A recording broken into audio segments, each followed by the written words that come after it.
comencemos con este tema bien bonito que es el I+C como eje central del sistema de gestión de seguridad y salud en el trabajo.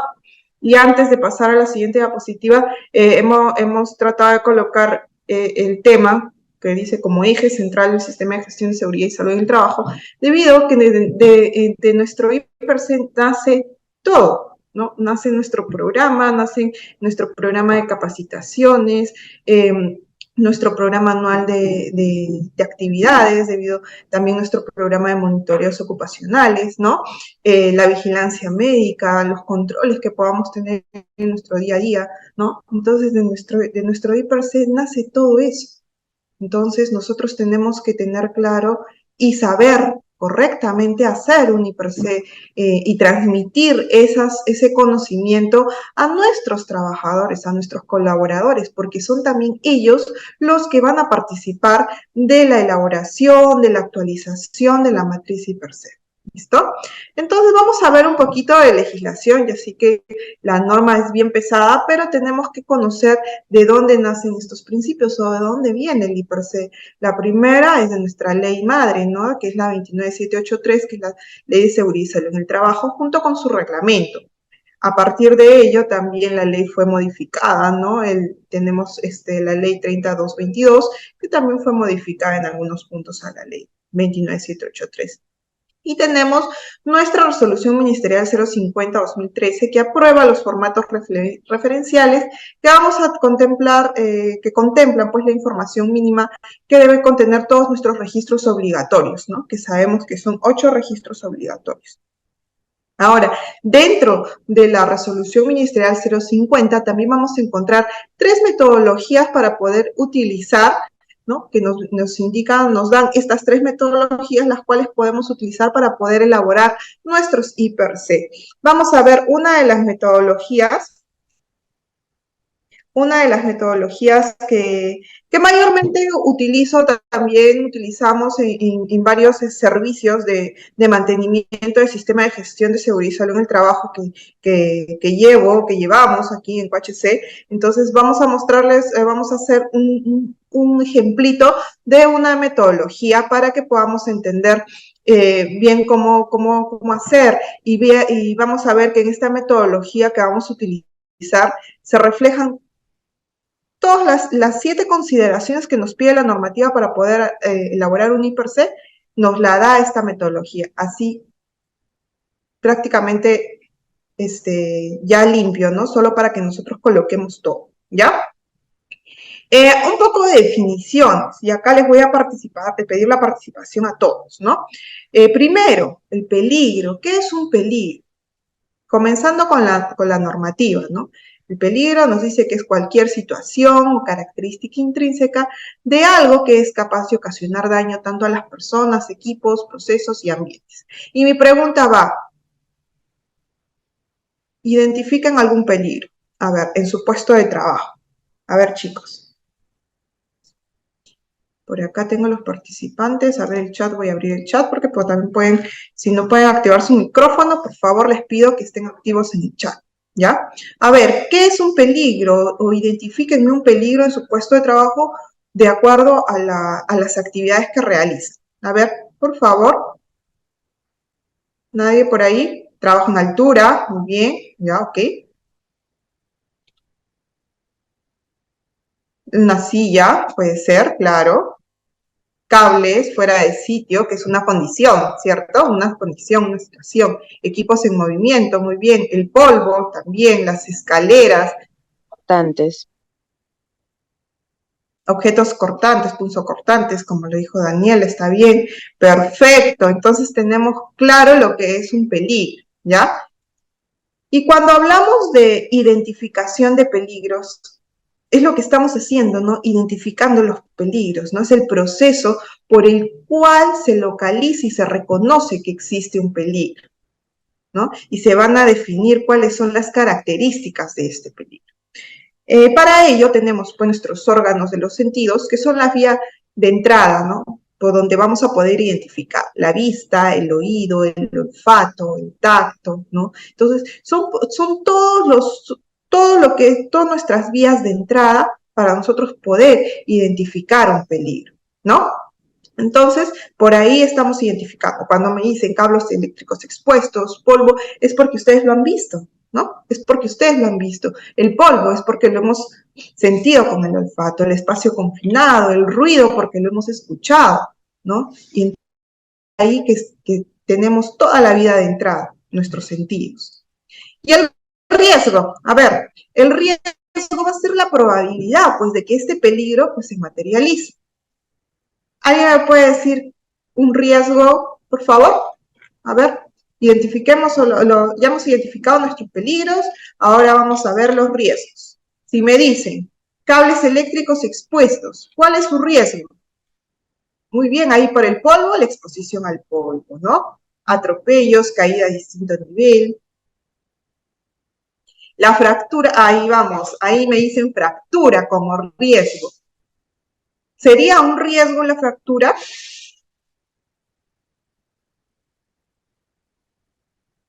Muy bien, ¿por qué no es un riesgo la fractura? Muy bien, ahí me dijeron consecuencia, perfecto. Ahí tenemos que tener esa definición, esas dos definiciones bien conscientes, bien definidas. ¿Por qué?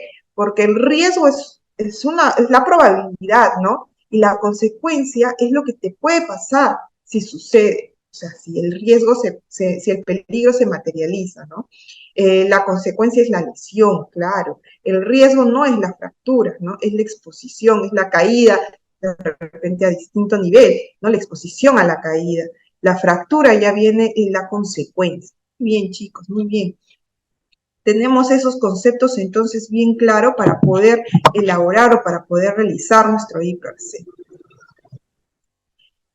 La ley también nos indica sobre la participación de los trabajadores, ¿no es cierto? Una de las consideraciones para poder elaborar la matriz IPRC que nos dice que debemos, ¿quiénes deben elaborar la matriz IPRC?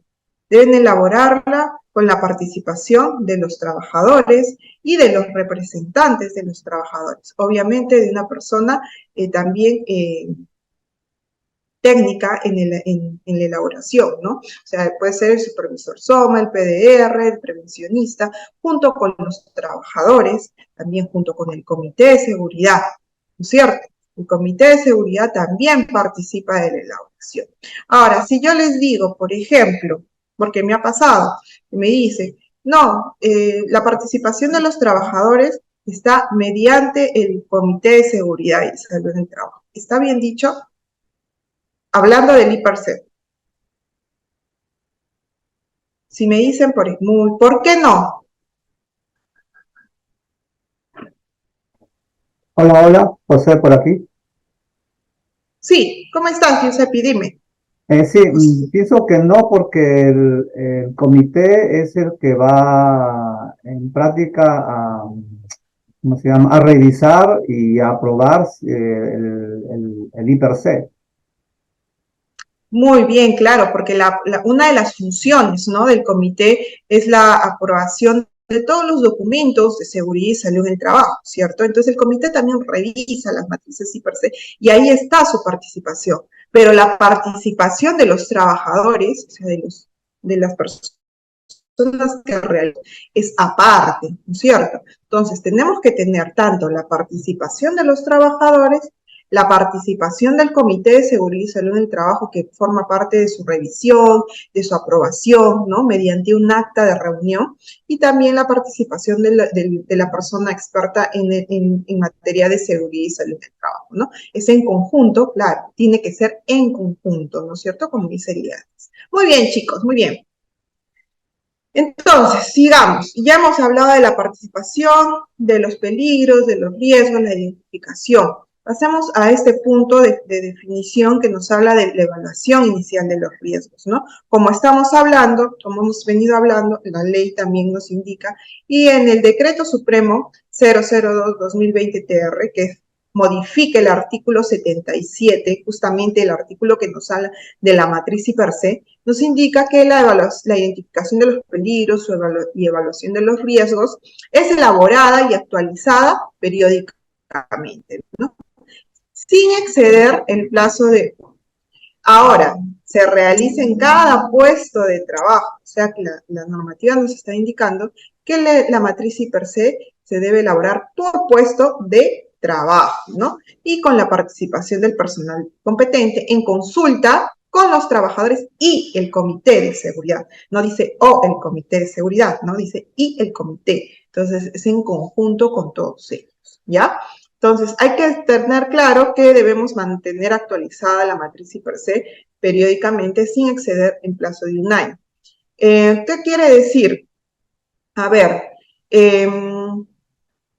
tenemos que actualizar nuestra matriz I per por ejemplo, cuando haya cambios en los procesos, ¿cierto? Cuando ha habido un accidente, hay que revisar la matriz I per Una de las acciones correctivas dentro de nuestro plan de acción, dentro de la investigación del accidente, pues debe ser la revisión de la matriz I per ¿no? ¿Por qué? Porque debemos ver si el peligro fue identificado dentro de la matriz I per De repente los controles no fueron suficientes para poder abordar o para poder controlar, valga la redundancia, el peligro, la exposición, ¿no es cierto? Entonces tenemos que ver ese punto también. Entonces, sí debe ser considerado como un punto en el plan de acción en un incidente o en un accidente de trabajo, sí debe ser considerado, no solo porque la normativa te lo indica y la ley te lo indica, ¿no? Que la matriz debe ser actualizada justamente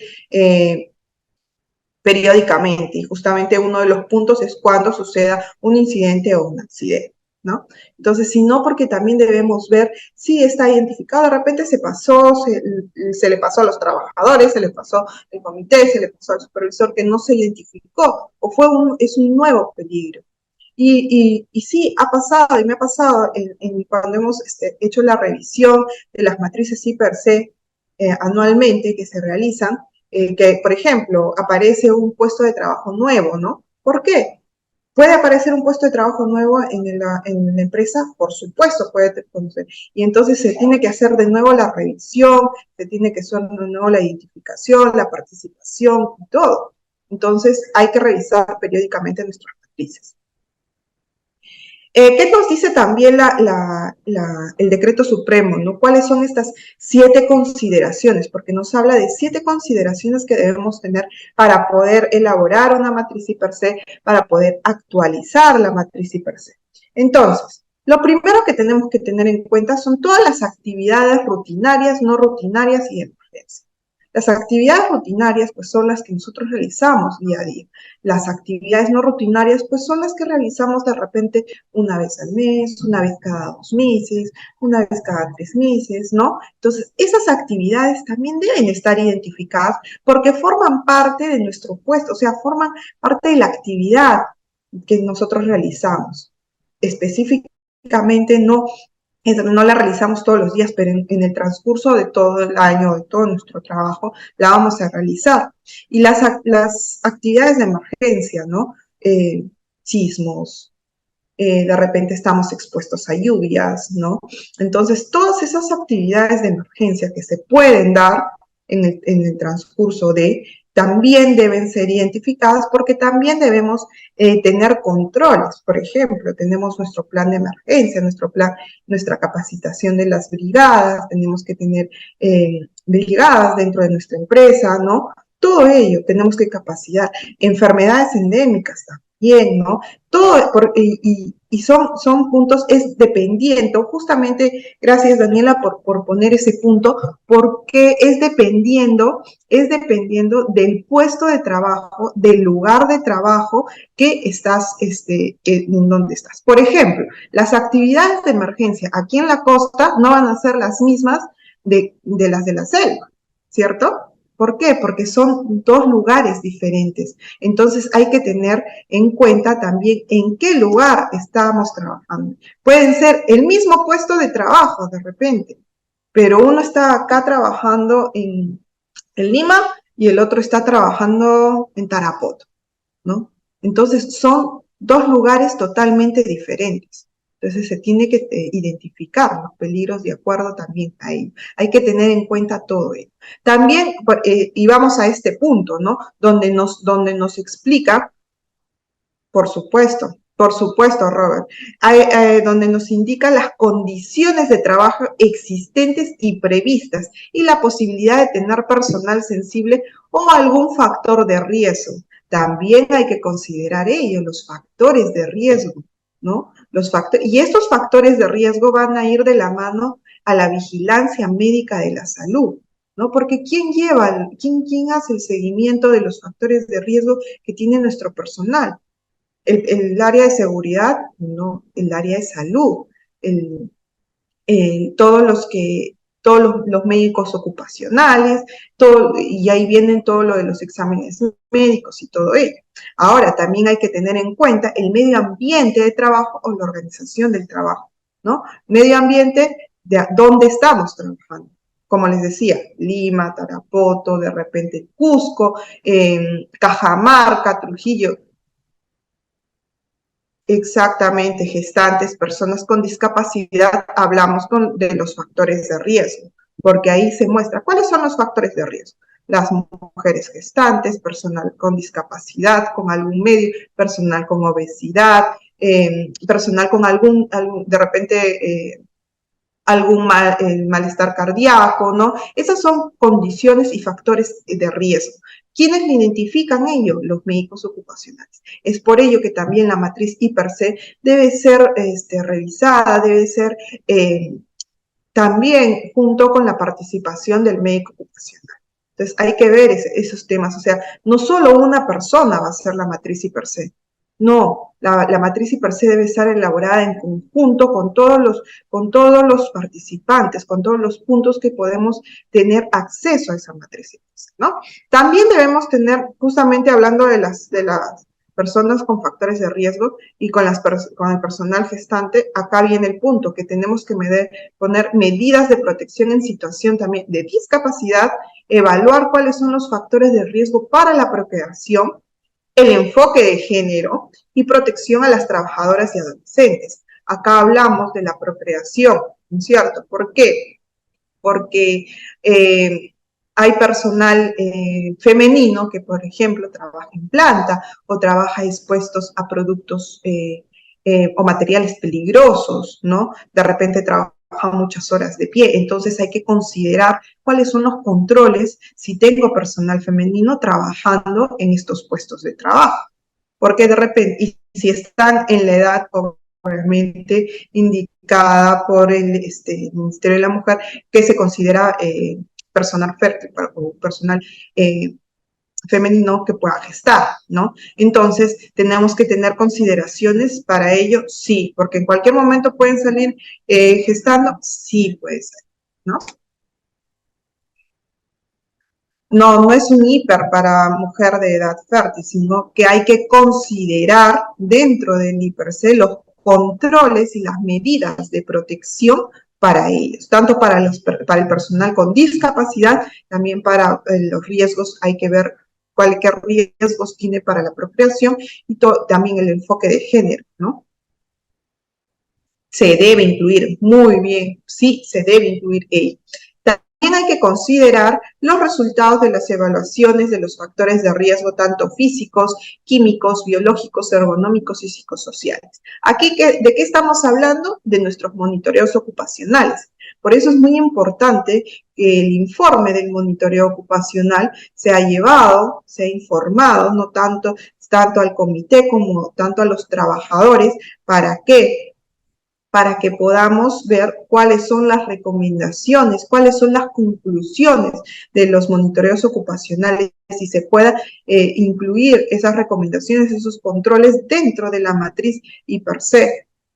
¿Ya? Entonces tenemos que tener nuestro informe, tenemos que leer nuestros resultados, no solo es tener el informe, hacer nuestro registro obligatorio porque es obligatorio y guardarlo. No, tiene que ser comunicado al comité, tiene que ser comunicado a todos los trabajadores y también debe ser incluido, debemos revisar nuestra matriz I/C si algunos de los puntos de los monitoreos ocupacionales pues salen rojo. ¿Por qué? Porque debemos colocar los controles necesarios para poder controlar este peligro, ¿no? Otro de los puntos que tenemos que tener en cuenta para la evaluación inicial de los riesgos de matriz y per se son los resultados de las investigaciones de los accidentes de trabajo o enfermedades ocupacionales, lo que veníamos hablando al principio, ¿no? Cuando hacemos una evaluación, perdón, cuando hacemos una investigación de un accidente, de un incidente, dentro de nuestro plan de acción pues, debe estar fijo que debemos revisar pues nuestras matrices y per se para ver si para verificar si todos los peligros han sido identificados, ¿no? Entonces, ello debemos ponerlo dentro de nuestra matriz y per se. Ahora, también los datos estadísticos recopilados producto de la vigilancia de la salud colectiva de los trabajadores. Hablamos de la salud colectiva porque vamos a hablar de todo globalmente. No vamos a hablar específicamente de los puntos o de los trabajadores que tienen algún factor de riesgo, no, sino que es global, ¿no? Y de esto se encarga también el médico ocupacional. Es por eso que, les repito, el médico ocupacional debe estar incluido dentro de la evaluación, dentro de la elaboración de la matriz y per se, la verificación de los controles, todo ello sí debe estar incluido, ¿ya? Porque nosotros, como profesionales de seguridad, podemos tener conocimientos teóricos, pero los médicos ocupacionales pues llevan todo lo que es el control, la vigilancia de la salud de los trabajadores de toda la empresa. Entonces, ellos deben colocarlos. Dentro del sistema de gestión también nuestro decreto supremo 005 nos indica la obligatoriedad de dar algunos documentos del sistema de gestión, ¿no es cierto? Entonces, uno de los documentos del sistema de gestión, seguridad y salud en el trabajo que debe ser publicado es la matriz y per se, ¿no? O sea, debe ser exhibido en lugares donde los trabajadores puedan ver, ¿no? De repente, colocarlo en el periódico mural, si es un acceso para todos los trabajadores, o en los puntos de trabajo también se ha podido instalar en varias empresas, ¿no? Que hemos realizado el servicio, de repente en el punto de trabajo colocar una carpeta con el IPARCE del puesto de trabajo, ¿no? Entonces, son varios puntos donde podemos nosotros publicar, pero sí tenemos que publicar la matriz y per se debe ser exhibida, ¿ya? Mira, Nikki, justamente en el Decreto Supremo 002-2020, que es la modificación del artículo 77, nos da las 7 consideraciones, ¿no? Las 7 consideraciones que debemos tener. Además, dentro de las 7 consideraciones dice que debemos, para retroceder rapidito, ¿ya? Para que no se me vaya esta pregunta. Debe estar involucrado los datos estadísticos recopilados del producto de la vigilancia de la salud colectiva de los trabajadores. En este punto te está indicando que de la vigilancia de la salud de los trabajadores, pues los datos estadísticos deben estar incluidos dentro de tu matriz y per se. ¿Y quién lleva la vigilancia de la salud de tus trabajadores? El médico ocupacional. Está en el decreto, Supremo 002-2020 en su disposición modificatoria, ya, con su única disposición modificatoria, que modifica el artículo 77 del Decreto Supremo 005. Ya, lean esa normativa y ahí indica cuáles son las 7 consideraciones. Las 7 consideraciones, dentro de ellas está lo que se debe incluir los datos estadísticos. No solo ello, también se debe considerar todas las personas con factores de riesgo. ¿Y quién ve la vigilancia de las personas con factores de riesgo? Pues tu médico ocupacional, ¿ya? Quería contestar esto antes que se me vaya por las preguntas. Entonces, el Decreto Supremo 005 nos indica pues que la matriz y per se debe ser exhibida visible dentro del centro de trabajo, ¿ya? ¿Cuáles son los métodos que nosotros podemos tener para poder identificar los peligros, ¿no? Podemos tener varios puntos, o sea, ya hemos visto que para la identificación de peligros tenemos nuestros sentidos, que son la vista, el olfato, tacto, el oído, ¿no es cierto? Pero también tenemos la investigación de los accidentes producidos en la empresa, ¿no? Que hemos visto que es una de las 7 consideraciones. Las estadísticas de accidentes que han acontecido también, no solo en la empresa, sino también en el sector, las inspecciones. De las inspecciones salen varios puntos, ¿no? que se pueden identificar y que se pueden tener dentro de la matriz IPRC. Entrevista a los trabajadores, ¿no? Analizar los trabajos seguros, los procedimientos de trabajo, auditorías internas, auditorías externas, ¿no? También se tiene un listado de verificación o de repente tienes un checklist, ¿no? Donde puedas identificar si estás expuesto o no estás expuesto a esos tipos de trabajo, ¿no? Monitorear también las tareas planificadas dentro de tu instalación y todos los programas establecidos, ¿no? No existe un checklist estándar para poder realizar un IPRC, ¿no? Podemos establecer una entrevista de trabajo, sí podemos establecer una entrevista de trabajo a los trabajadores, vale la redundancia, ¿no? A los trabajadores para ver si están expuestos a ciertos tipos de peligros, ¿no? Y dependiendo de qué puesto de trabajo tenga, ya, porque no existe un estándar, ¿no? ¿Qué tipos de peligros podemos encontrar?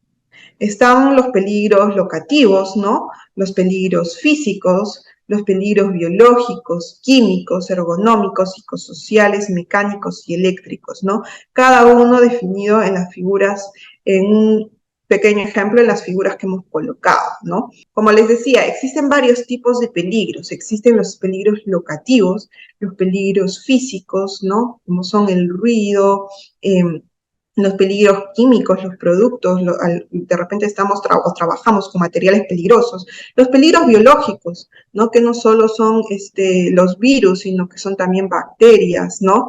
Los peligros ergonómicos, eso sí los tenemos bien claro, las posturas, netamente la postura que tenemos, ¿no? O la postura que tenemos al trabajar, manipulación manual de cargas, ¿no? Los peligros psicosociales, que, por ejemplo, que tienen consecuencias como el estrés, ¿no?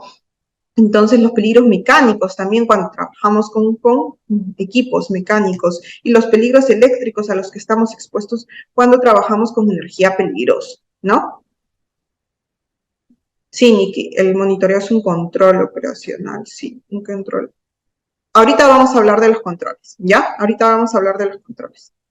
Entonces, cuando ya hemos identificado los peligros, ya tenemos claro cuáles son nuestros peligros, vamos a pasar al análisis de riesgo. Esto nos va a permitir, ya, nos va a permitir, pues, examinar los métodos de trabajo, a identificar cuáles son los riesgos de las actividades que nosotros realizamos.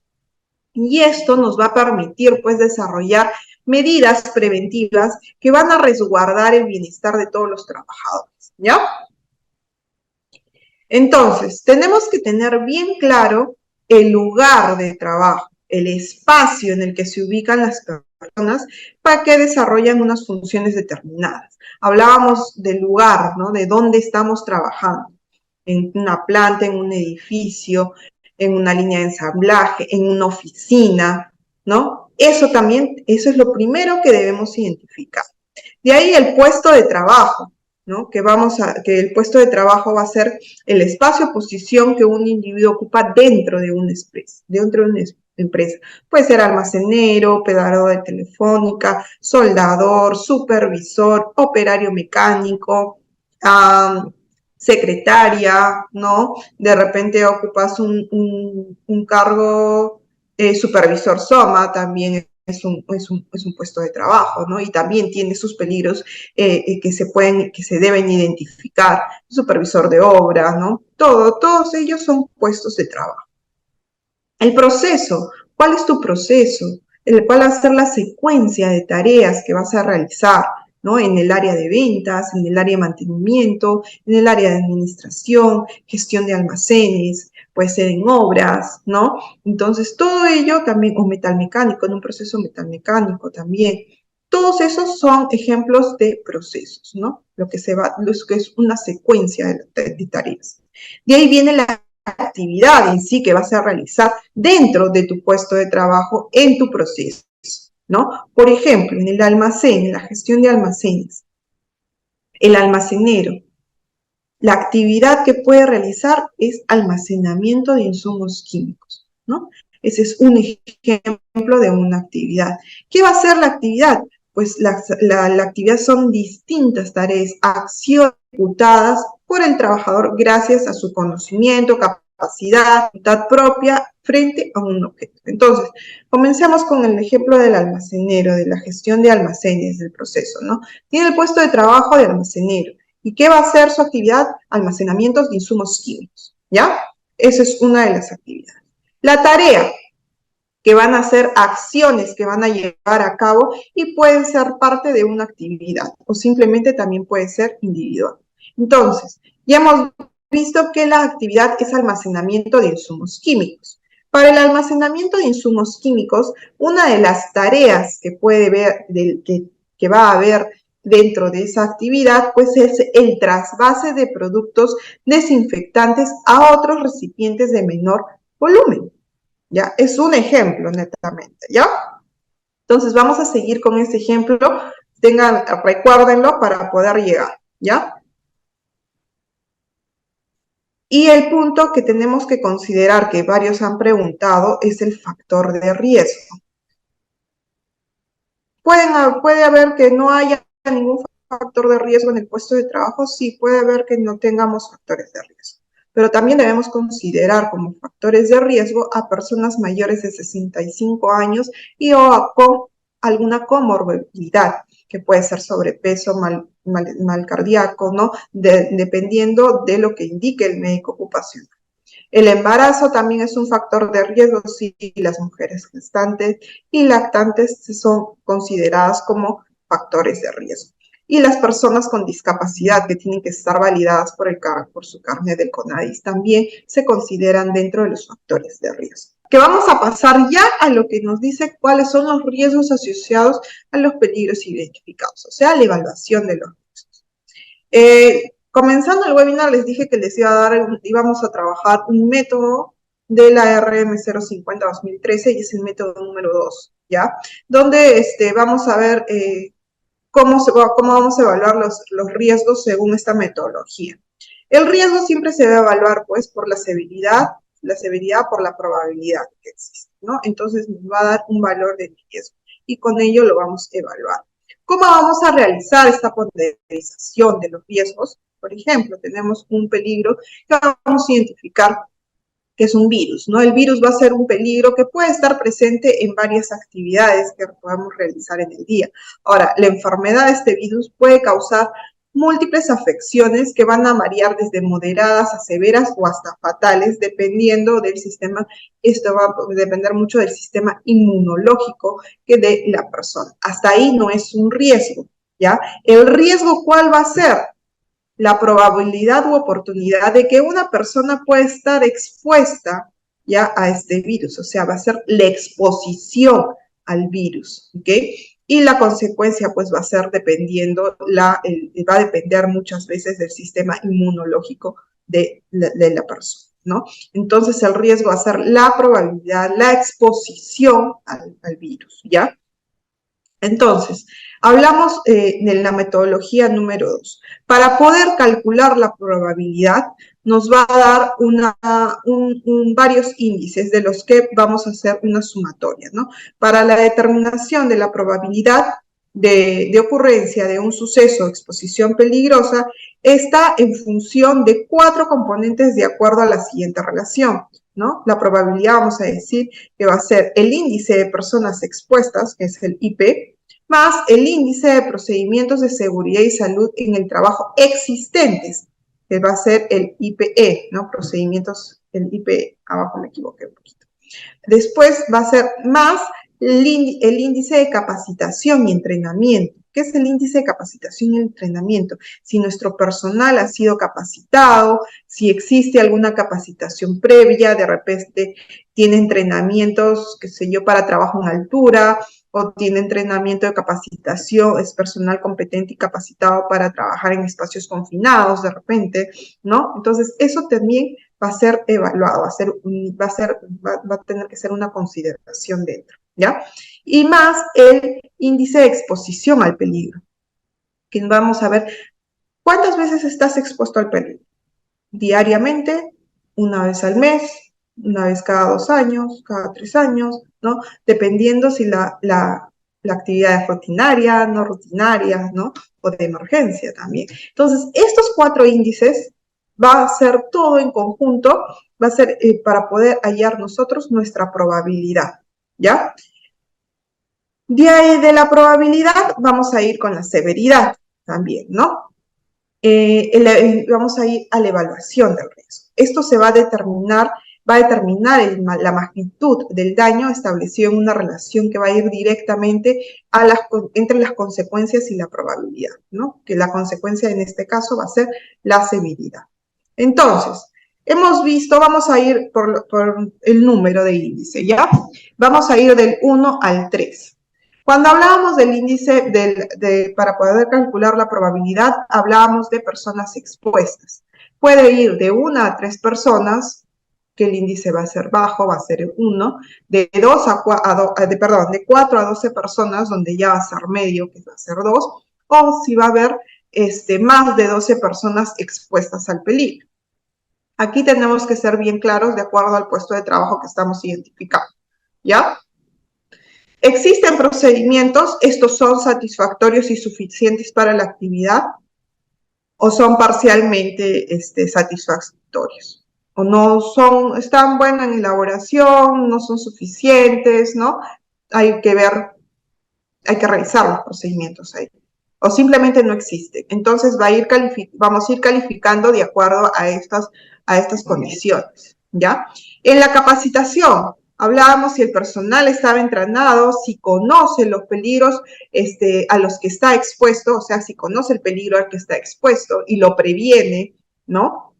También tenemos como índice 2 al personal parcialmente entrenado, parcialmente capacitado, pues conoce los peligros y a veces toma conciencia de ellos, ¿no? Entonces también tenemos que eso. O también podemos tener que el personal no está capacitado para el trabajo, de repente no ha habido ninguna capacitación previa, ¿no? Eso también estamos considerando aquí. La exposición al riesgo. Si es esporádica, es eventual, es permanente. Hablamos de esporádica cuando alguna vez en la jornada laboral ha ocurrido, ya, o estás expuesto al peligro, ya, o al menos una vez al año. Ahora,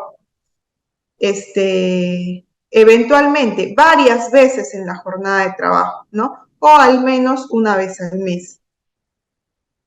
¿Ya? Y si estás expuesto varias veces en la jornada de trabajo, con un tiempo prolongado, o al menos una vez al día. Entonces ya el riesgo al estar expuesto va a crecer. Entonces lo consideramos como 3. En este punto vamos a sacar nuestra probabilidad. ¿Ya? Una vez que hemos sacado la probabilidad, vamos a ir a la severidad. La severidad nos va a dar también desde el 1, 2 y 3, donde 1 va a ser ligeramente dañino, ¿no? Que la lesión es sin incapacidad o que tiene pequeños cortes o que también solo es atendido por primeros auxilios también, solo va a causar molestias, no es algo que te va a incapacitar, ¿no? En el punto 2 de la severidad vamos a hablar que sí es dañino, que tiene incapacidad, la lesión, ¿no? Que tiene una incapacidad temporal, ¿ya? Puede ser fracturas menores, ¿no? Daño a la salud, pero que sea reversible, ¿ya? Dermatitis, asma, trastornos musculares, ¿no? Todo ello. Y el 3, extremadamente dañino. Esta sí es una lesión con incapacidad permanente, ¿no? De repente amputaciones, fracturas mayores, hasta la muerte, ¿no? Este ya es el punto más grave. Entonces, todo esto tenemos que tener consideración para poder evaluar el riesgo, ¿ya? ¿En cada peligro vamos a hacer esto, Lili? Sí, en cada peligro vamos a hacer ello. Y vamos a ir un poquito, voy a tratar de ir un poquito más rápido, pero sin dejar de explicar cada punto, porque ya ahorita Rosita me va a empezar con el horario. Entonces, vamos a ir de esta evaluación de riesgos, nos va a salir un valor, ¿no es cierto? El valor puede ir desde trivial hasta intolerable de acuerdo al resultado, ¿no? Donde son desde moderado, tolerable a trivial, son riesgos no significativos. Sin embargo, los riesgos importante y tolerable sí son riesgos significativos, que no debemos comenzar la actividad ¿ya? Sin haber reducido el riesgo, ¿ya? Sin haber reducido el riesgo. Para poder nosotros reducir estos riesgos, pues tenemos que colocar medidas de control y aplicar medidas de control, ¿ya? Que justamente las vamos a ver ahora. ¿Cuáles son estas medidas de control? Según nuestra normativa, nosotros tenemos una jerarquía de controles, ¿no? Que estamos hablando desde la eliminación, sustitución, control de ingeniería, los controles administrativos y el uso de EPPs, ¿no? Que va a ir desde controles blandos, que es el uso de EPPs, a los controles rígidos, que vamos a llegar a la eliminación. Ya, como sabemos, la eliminación se va a tratar de eliminar, suprimir definitivamente el peligro. La sustitución, vamos a cambiar algún elemento del proceso por otro que cause un menor riesgo, ¿no? El control de ingenierías, modificación de estructuras o diseños para que el trabajador pueda estar menos expuesto, ¿ya? Controles administrativos, y ahí vengo con los controles blandos, que son procedimientos, manuales, señaléticas, y el uso de EPPs, que es como última barrera, ¿no? Y el uso de EPPs hay que tener bien claro que solo busca reducir el daño, ya reduce el daño, no es que no te va a pasar nada. ¿Y por qué los llamamos controles blandos? A ver, alguien que me diga, ¿por qué se llaman controles blandos?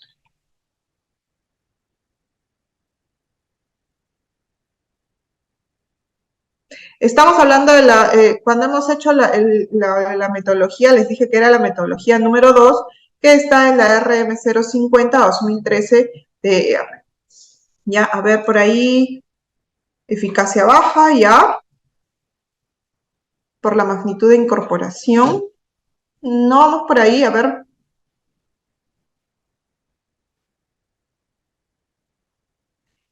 Yo les voy a decir por qué son controles blandos. Porque depende mucho la conducta del trabajador. ¿Por qué? Porque va a depender que el trabajador cumpla con sus procedimientos, cumpla con los manuales, cumpla con la obligatoriedad de las señaléticas, ¿no? Por ejemplo, si la señalética me dice usar tapones auditivos o orejeras, pues va a depender mucho que el trabajador use sus dispositivos, sus CPPs, ¿no? Entonces, claro, al comportamiento y toma de decisiones. Muy bien, Víctor. Va muy ligado a ello, ¿no? Al comportamiento de los trabajadores, ¿ya? Por eso son controles blandos. Entonces, ¿dónde tenemos que nosotros tener nuestro ojo? Pues en los controles rígidos, ¿no? En la eliminación, sustitución, ingeniería. Y usar los controles blandos como apoyo, ¿no? ¿Por qué? Porque son controles que va a depender mucho de los trabajadores, ¿ya? Entonces, vamos a ir con algunos ejemplos de eliminación, ¿no? Este control de eliminación es el control del riesgo desde la fuente, ya que el peligro no está presente, ¿ya? Es la forma más efectiva, sí es la forma más efectiva para controlar un peligro, ¿no? Por ejemplo, mover una tarea que requiere trabajo en altura a nivel del suelo, eliminando el riesgo de caída, ¿no? Eliminando el trabajo en altura, ¿no? Por ejemplo, cuando se limpian las ventanas altas, utilizar una escalera ya compete un peligro en altura. Sin embargo, si utilizamos un limpiador desde el piso, ¿no? Ya solo no, van a haber otros tipos de controles. Estamos eliminando el peligro de altura. La sustitución, sí puede haber sustitución, que es el segundo control y que se refiere a sustituir un acto, una fuente o un ambiente de trabajo. Por ejemplo, sustituir un material un material por otro menos peligroso, ¿no? De repente sustituir una aspiradora por una escoba, ¿no? O de repente la aspiradora va a ser la sustitución de la escoba, porque la escoba va a generar mucho polvo, ¿cierto? En cambio, la aspiradora no va a generar polvo, ¿ya? Por ahí vamos. Entonces, reducir la energía del sistema, ¿no? Cambiar de manera cómo se realiza un trabajo a fin de que sea más seguro, ¿no? Todo ello, reemplazar un producto químico por otro menos peligroso, ¿ya? Esa es la sustitución. Los controles de ingeniería estos controles van a mantener los peligros fuera de la zona de contacto del trabajador. Instalaciones de sistema de ventilación, por ejemplo, protección de maquinarias, insonorizaciones, ¿no? Control de alimentación remota, confinamiento de materiales tóxicos, aislar de repente al trabajador en una cabina de control para evitar la exposición al ruido, ¿no? Entonces, todos estos puntos son ejemplos que les puedo dar de lo que son controles de ingeniería. ¿Hay más? Sí hay más controles de ingeniería, ¿ya? Dependiendo del puesto de trabajo, dependiendo de la actividad que se realice. También tenemos los controles administrativos, y ahí venimos otra vez a los controles blandos, ¿no? Que son cambios para reducir o también minimizar la exposición de un riesgo, que son las señales de seguridad, los procedimientos de seguridad, las inspecciones de equipo, capacitaciones, controles de acceso, permisos de trabajo, etiquetario, horarios de trabajo, etcétera, ¿no? Todos son controles administrativos, sí, son controles administrativos. ¿Que va a depender del trabajador que los cumpla? Sí, va a depender mucho que el trabajador cumpla ellos. Y por último, están los CPPs, ¿ya? Que los empleadores deben realizar una evaluación de los riesgos a los que están expuestos los trabajadores para determinar si existen riesgos o si es probable que existan riesgos para los cuales los trabajadores necesiten un EPP, ¿no? Y los EPPs básicos, ¿cuáles son? El casco, los lentes, los zapatos de seguridad, la ropa de seguridad, dependiendo de la actividad específica que realizan, tipos de guantes, para soldadura, para contacto eléctrico, para manipulación de cargas. También existen las orejeras o los tapones auditivos, ¿no? Entonces, y otros EPPs dependiendo de la actividad específica que realice el trabajador, ¿no? Y todos esos deben ser evaluados previamente para poder ver qué tipo de EPPs le corresponde a cada uno, ¿no? Entonces, vamos a pasar al ejemplo que les dije que se quedaran con la gestión de almacenes y con el puesto del almacenero, ¿ya? Vamos a analizar el proceso de gestión de almacenes, ¿ya? Donde se realizan las actividades de recepción, almacenamiento, preparación y despacho, ¿ya? Dentro del proceso se tienen los siguientes puestos de trabajo. Uno es el encargado de almacén, el asistente de almacén, el controlador, y hay 3 operarios, ¿ya? El almacenero lo vamos a tomar como el operario, ¿ya? Cuentan con procedimiento de trabajo, pero no han recibido la capacitación correspondiente. Vamos anotando, chicos, porque los quiero activos para que vean bien claro el ejemplo y cuando les pregunte por qué, me responden, ¿ya? Cuentan con el procedimiento de trabajo, pero no han recibido la capacitación correspondiente. Dice que cerraron durante 3 meses, pero ahora están comercializando alcohol y lejía, que es hipoclorito de sodio, y les va muy bien. Plantean contratar más operarios en este mes ya y aumentar las áreas puesto que se requiere almacenar mayor cantidad de producto. ¿Listo? Entonces vamos con lo primero que vamos a ver, el proceso, ¿ya? Una vez identificado el proceso a evaluar, en el ejemplo de gestión de almacenes, se debe identificar las actividades y tareas que realizan durante este proceso. Entonces, el proceso hemos visto que es la gestión de almacenes. Vamos a ir viendo qué actividades tienen. Hemos dicho que sus actividades son de recepción, almacenamiento, preparación y despacho, ¿no? Compras antes, obviamente, porque para recepcionar los productos tienes que comprar las compras, la recepción, el almacenamiento, también está el control del stock, ¿no? Dentro del despacho y la entrega del producto, ¿no? Vamos a analizar específicamente en este ejemplo ya lo que es el despacho. Para ello vamos a ver qué tareas realizamos en el despacho. Retiro del recipiente, el trasvase que vimos, ¿no? Trasvase de productos químicos, embalaje, reposición de materiales también, ¿no? Y los puestos, ¿no? De esta tarea en específica se encarga el operario, ¿ya? Las actividades de despacho. Ya tenemos varias actividades que hemos visto, ya como la solicitud del producto, el retiro del recipiente, el trasvase, la entrega del producto, ¿no? La reposición del recipiente y registrar su control. Entre otras actividades se ha visto estas pequeñas, ¿no? Vamos a analizar exactamente la que nos dice trasvase del producto, ¿ya? Identifiquemos los peligros. A ver, ¿qué peligros podemos tener en el retiro del recipiente? Hemos hecho una lista de peligros, ¿no? Por ejemplo, la carga excesiva de cilindros, los anaqueles que de repente no están asegurados, ¿no? Todo esto ha sido identificado, ¿ya? Ha sido identificado de acuerdo al análisis que se ha ido in situ, porque para elaborar una matriz IPRC, pues tienes que estar in situ viendo, identificando y también previamente hacer las entrevistas al personal, cuáles son los peligros a los que están expuestos, a qué riesgos también podrían estar expuestos, todo ello. Todo previamente se ha hecho. Entonces, este es un ejemplo de los que hemos podido nosotros elaborar o asesorar en la elaboración de una matriz IPRC dentro de QHC. Entonces, hemos trasladado este ejemplo pequeño a este webinar para que más o menos sepan cuál es el proceso que nosotros seguimos para elaborar una matriz IPRC. Entonces, una vez que hemos identificado la tarea, hemos identificado los peligros, como ven, pueden haber más peligros de 2 o 3 en una tarea, sí pueden haber identificado 4, 5, 6 peligros dentro de la tarea. Entonces, y de cada uno se ha visto cuáles son los riesgos que están expuestos los trabajadores. ¿Listo? Entonces, vamos a realizar la matriz IPRC por partes, ¿ya? Porque no, para que podamos entenderlo, he reducido a algunos puntos porque es bien larga.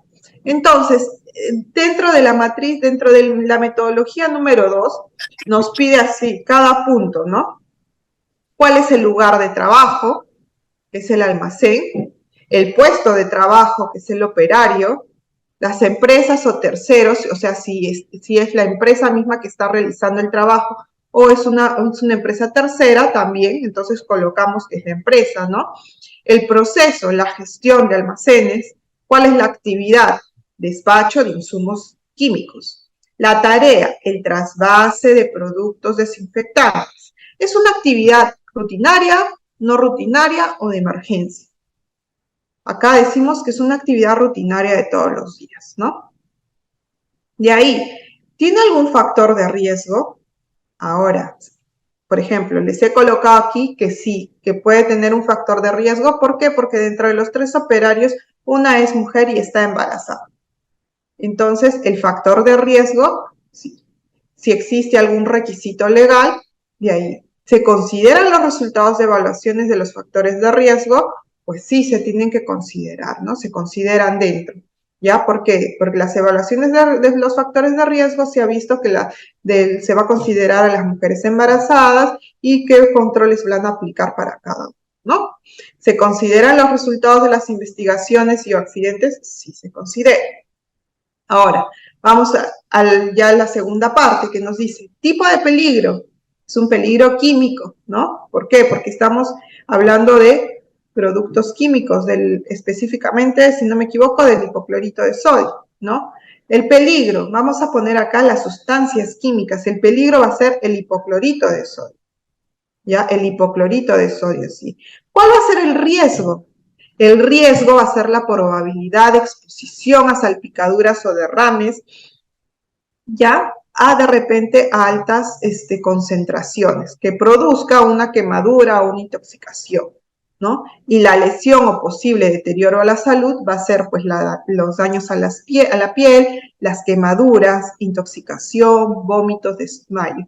Esta lesión posible o deterioro de la salud pues va a ser la consecuencia. ¿Se acuerdan cuando les pregunté cuál era la diferencia entre un riesgo y una consecuencia? Pues aquí va, ¿no? El riesgo es la exposición al peligro y la lesión pues es la consecuencia, ¿no? La consecuencia a la que nosotros vamos a tener si estamos expuestos a ello, ¿ya? Y pueden ser varias, puede ser daño a la piel, puede ser quemadura de primero, segundo, tercer grado, de acuerdo a la concentración del producto, intoxicación, desmayos, vómitos, dependiendo, como les digo, de la concentración. Entonces, ¿existen medidas de controles?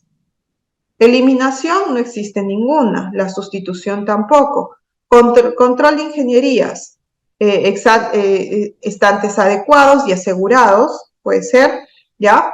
Controles administrativos, instrucción para el correcto trasvase de productos, porque dijimos que sí había un procedimiento la rotulación de los productos químicos y también se tienen las hojas de seguridad. Adicional a ello, se tiene el uso de PPs como último punto de la jerarquía de controles, que es el uso de guantes para químicos cuando aplique según el puesto de trabajo, ¿no?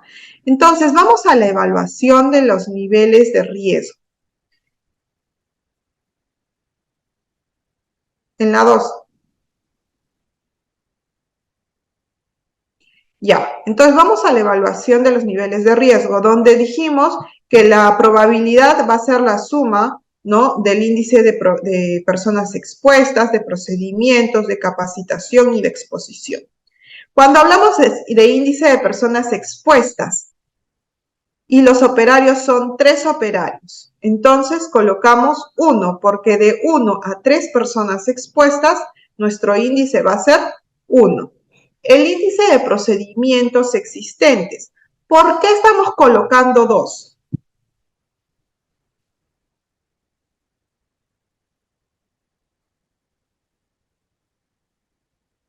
Y también en el índice de capacitación estamos colocando 2. ¿Por qué? Porque nos dice el ejemplo que sí existen los procedimientos, sin embargo, exactamente, no los siguen y no están capacitados. O sea, no existe exactamente, Robert, Víctor, muchas gracias, ¿no? Víctor y Robert, que me están contestando por ahí. Existe el procedimiento, pero no están capacitados en el procedimiento, no ha habido una capacitación adecuada. Y el índice de exposición dice 3. ¿Por qué? Porque es una actividad rutinaria en la cual están expuestos todos los días, varias veces al día, ¿no? Entonces, el índice de probabilidad, la probabilidad nos va a salir 8. La severidad, ¿por qué colocamos 3? Porque puede haber daños a la piel, quemadura de primer, segundo, tercer grado, dependiendo la exposición, y eso sí nos va a traer una incapacidad temporal, ¿no? O incapacidad total, daños irreversibles, ¿no es cierto? Entonces, por eso colocamos 3. Entonces, el valor del riesgo sería la multiplicación de la probabilidad por la severidad, que nos sale 24. Y aquí colocamos que el riesgo es significativo. Es dependiendo, ¿por qué? Porque estamos colocando que puede haber daños a la piel irreversibles, puede haber quemaduras de primero, segundo, tercer grado, dependiendo la concentración, ¿no? Porque acá no hemos puesto, es un ejemplo, como les digo, ¿no? No hemos puesto la concentración del hipoclorito de sodio. Entonces estamos viendo los puntos a los que a lo que podemos llegar, ¿no? Entonces, vamos a colocar ello y vamos a ver que el riesgo va a ser significativo.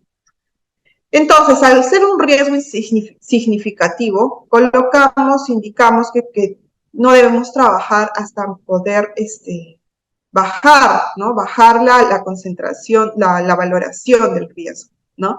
Entonces, podemos ver medidas de control de eliminación, no hemos podido ver porque siempre va a haber el trasvase de productos químicos. De sustitución, de ingeniería sí, porque podemos colocar una bomba de trasvase manual para no utilizar nosotros sino simplemente una bomba. Controles administrativos, un protocolo para la manipulación de productos químicos, ya dependiendo del producto químico que se vaya a utilizar, la formación en materiales peligrosos y sensibilización de peligros. Es muy importante, ya saliendo del ejemplo, que todos los que que manipulen productos químicos o materiales peligrosos estén capacitados para su uso, así sea productos de limpieza, porque tenemos que estar capacitados para poder utilizarlos, ¿ya? Es muy importante la señalización, rotulación, ¿no? El uso de PPs, no solo guantes, sino hay que usar lentes tipo Google, de repente, para que no entre ninguna salpicadura al ojo, uso de mandil también, uso de botas contra productos químicos, no solo guantes que utilizábamos al principio, ¿no? Que pusimos al principio como medida de control existente. Ahora hay que implementar estas medidas de control, ¿ya? Entonces, así, nuestro índice de personas expuestas siempre va a ser 1, ¿ya?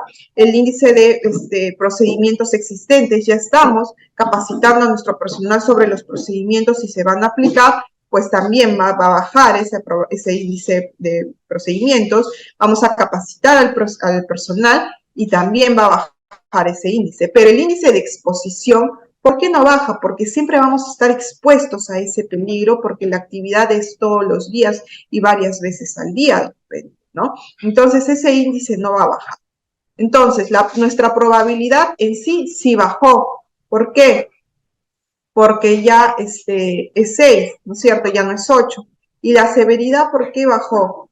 ¿Por qué? Porque ya utilizando o siguiendo todos estos controles, ya va a ser, va a reducirse el riesgo, va a reducirse la probabilidad y severidad de que suceda, ¿no? Entonces también va a bajar y ya nos va a dar un riesgo no significativo que siguiendo todas las medidas de control pues nosotros podamos realizar la tarea.